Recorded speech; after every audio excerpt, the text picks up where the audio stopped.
예수를 믿지 않는 사람들도 익히 알고 있는 엘리야의 승천 사건을 우리에게 보여주고 있습니다. 이제 모든 사역을 마치고 그가 가고자 했던 때가 아니라 하나님께서 가게 하시는 그때에 바알 앞에 불을 내렸던 선지자, 그리고 이스라엘 앞에 비를 내렸던 선지자, 이 엘리야가 하늘로 올라가는 장면입니다.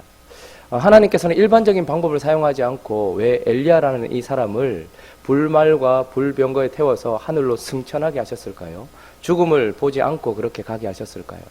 모든 사람들에게 이런 것을 허락하신 것이 아니라 하나님께서 특별히 이 시대 엘리야에게 이런 승천의 은혜를 허락하신 이유가 있을 것입니다. 분명히 엘리야의 승천을 통하여서 하나님은 우리에게 무엇인가 말씀하고 싶어 하시는 것입니다. 그래서 오늘은 이 엘리야의 승천 사건, 이 장면을 통해서 하나님께서 우리에게 무엇을 말씀하고 싶어 하시는가를 한번 살펴보려고 하는데요. 먼저는 그의 승천, 그가 하늘로 올려지는 것을 통해서 하나님은 하나님을 의지하고 믿는 자들에게 소망을 주려고 하신다라는 것을 우리가 좀 볼 수 있습니다. 우리 1절 한번 읽어볼까요? 자, 1절. 자, 시작.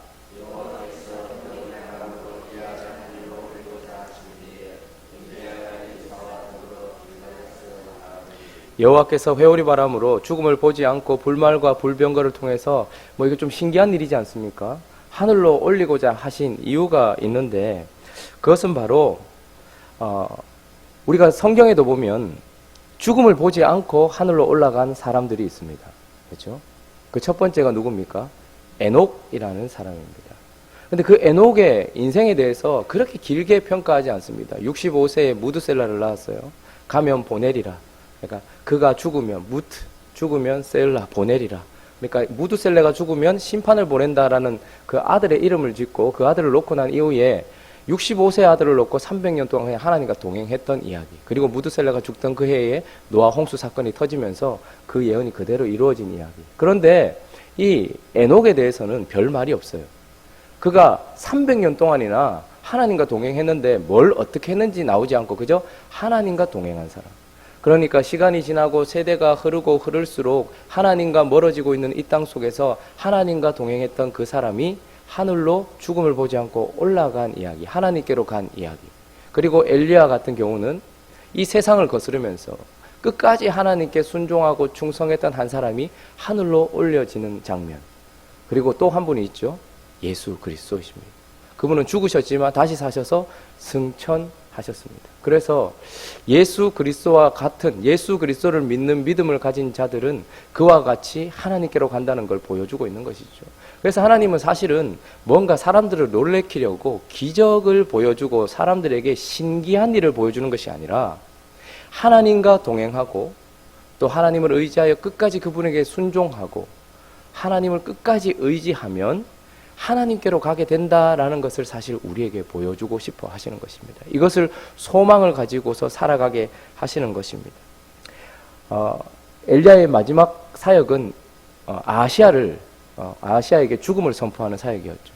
아하시아는 하나님께 끝까지 반역했던 자였습니다. 그의 아버지 아합처럼 끝까지 하나님께 반역하던 자였고 그는 떨어졌고 죽임을 당해 이 땅에 묻혔지만 그러나 많은 고생을 하기도 하고 힘든 삶을 살았지만 이 땅을 거스르면서 하나님께 순종한 엘리야는 올라갔고 하나님께 갔다라는 것을 보여주면서 엘리사라는 이 후배가 자기 스승을 보면서 자기 사역의 끝이 이거겠구나 이런 생각도 하겠지만 믿음을 가지고 살아가는 그 시대의 아합과 아하시아와 요람 시대에 끝까지 하나님 앞에 돌아오지 않는 이스라엘 백성 중에서도 하나님을 섬기는 자들이 있었거든요.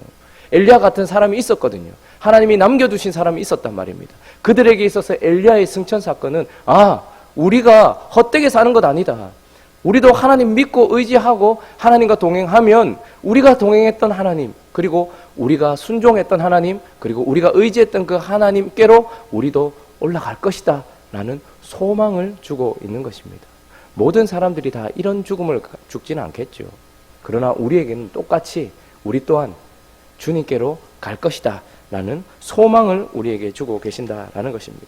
또 한 가지 이 엘리야의 승천 사건을 통해서 보게 되는 것은 또 하나님의 사랑을 좀 볼 수 있습니다. 11절 한번 읽어볼까요? 11절. 자, 11절 시작.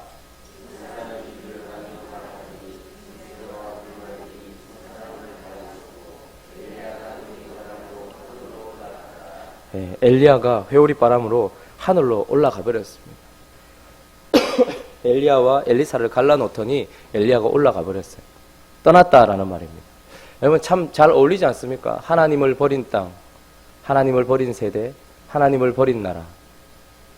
하나님이 떠나는 건 당연합니다. 그래서 지금까지 선포하고 이야기하고 하나님께서 함께 하셨지만 이제 도저히 돌아오지 않는 이 땅, 아무 소망 없는 이 땅, 그냥 하나님이 엘리야 올라와 떠나버려 라고 그냥 떠나버리면 참 좋겠어요. 딱 어울리지 않습니까?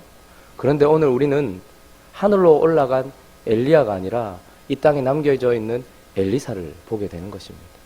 하나님이 자신의 말에 순종하지도 않고 하나님을 떠나버린 땅인데도 불구하고 왜 엘리야를 들어 올리시면서 그곳에 또한 누구를? 엘리사를 남겨두셨을까요?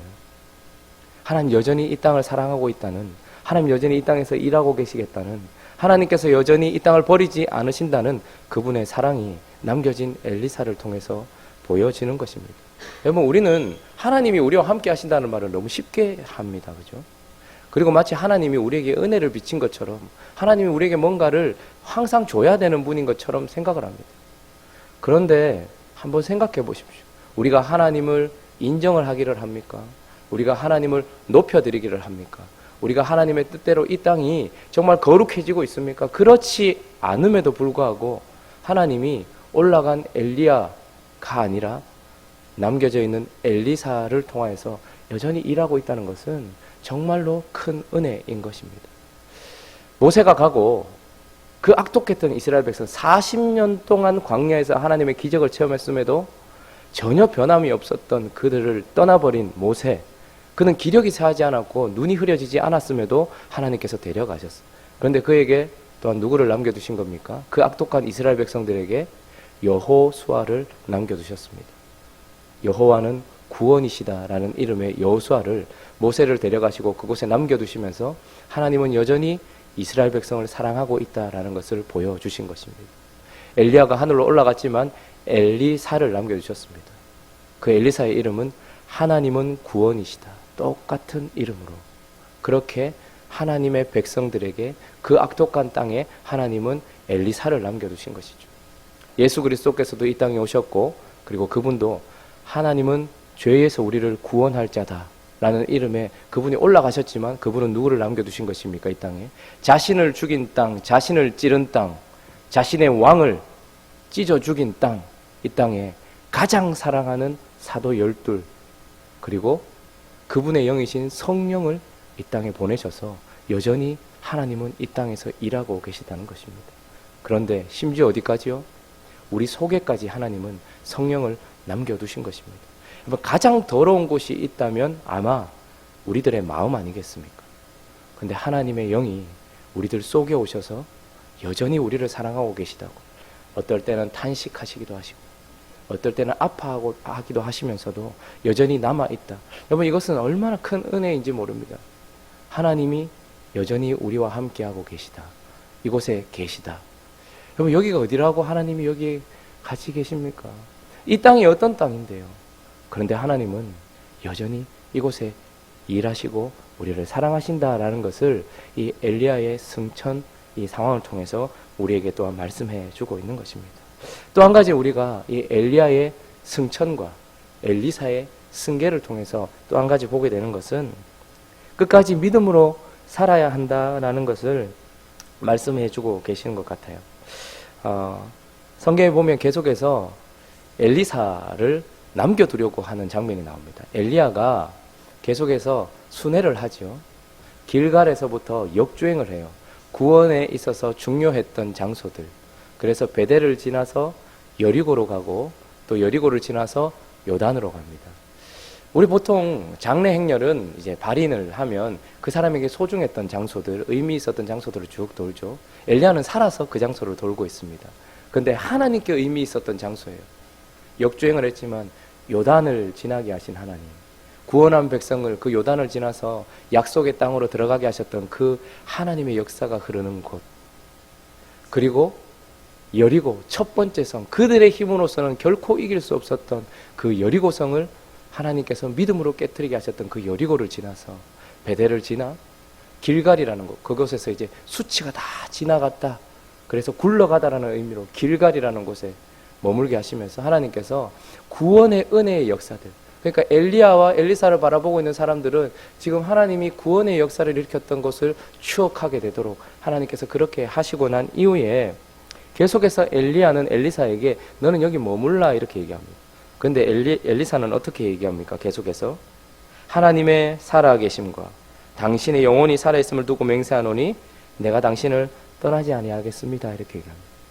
머물라라고 얘기함에도 불구하고 지금 엘리사의 태도는 무엇입니까? 끝까지 엘리야만 바라보면서 하나님의 임재의 상징이었거든요. 사람이 아니라 엘리야는 하나님의 임재의 상징이었습니다. 그렇기 때문에 엘리사는 당신이 어느 곳으로 가든지 나는 결코 떠나지 않겠습니다 이렇게 이야기를 한 거예요. 이건 뭡니까? 믿음입니다. 연합인 것이죠. 동행인 것입니다. 남겨진 엘리야의 태도를 통해서 믿음을 보게 됩니다. 나는 결코 하나님이 가는 곳이라면 어디든 떠나지 않고 붙어 있겠습니다 라는 믿음을 우리에게 보여주고 있는 것이죠. 뿐만 아니라 지금 이 엘리사가 또 남겨져서 무엇을 구하고 있는가를 9절에서 보게 되는데, 자 9절 한번 읽어주시겠습니까? 9절 시작.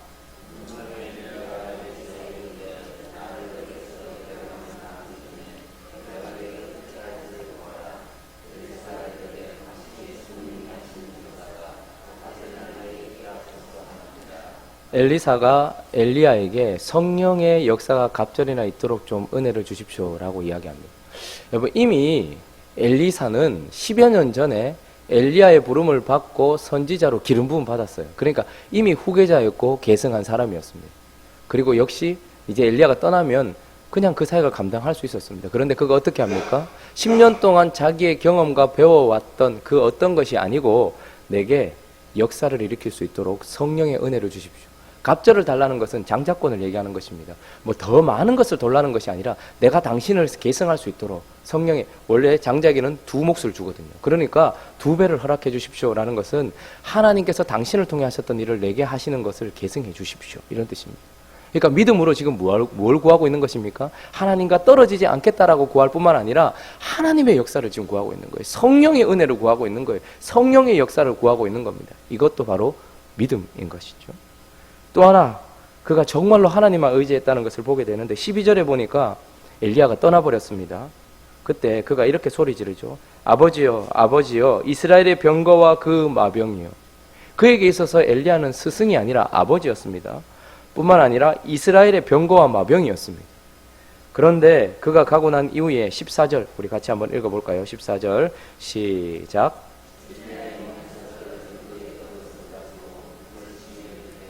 엘리야의 하나님 여호와는 어디 계시? 여기까지 읽겠습니다.